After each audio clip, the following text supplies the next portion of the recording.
Now let's take a look at what is a lock and key hypothesis first. Okay, so excuse me. So as you can see, we have got the enzyme molecule here, we have got enzyme molecules here. Okay, so enzyme molecules, when we talk about the lock and key component, okay, think of your house lock. So the enzyme is going to be the lock, okay, and the substrate is going to be the key.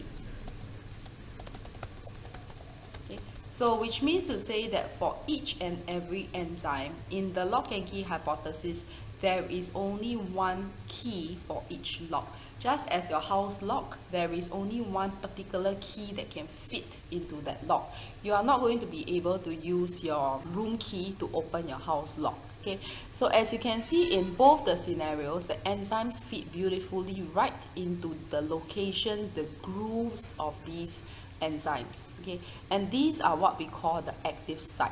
Okay, so we have got the difference between anabolic reactions and catabolic reactions. So what these two simply shows is the reversible action of the enzymes themselves. So of course you have got different enzymes for different reactions. Okay, so in anabolic reaction it is building up, whereas for catabolic reaction it is breaking down. Okay, so for example, I have got this enzyme molecule. Using back the example that we used earlier on, this particular enzyme molecule is going to break down the carbohydrate that is being eaten.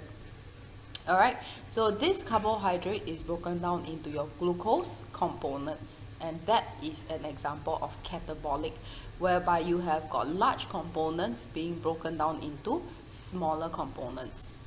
Now for anabolic reactions, on the other hand, is whereby I've got these smaller substances, for example your glucose molecules in excess.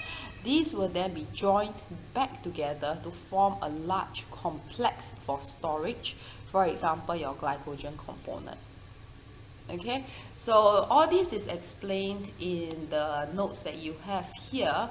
So we have got the key points here again. We have got the active site to take note of, and this active site will get you your enzyme substrate complexes. Okay, so once the substrate binds to the enzyme, what happens is that the substrate, in order to produce your results, in order to produce your products themselves, they will have to undergo a conformational change. Okay, so once this is completed, the enzyme will then release the product from the active site, and it can then be used for the next reaction. Since enzymes, they can be reused.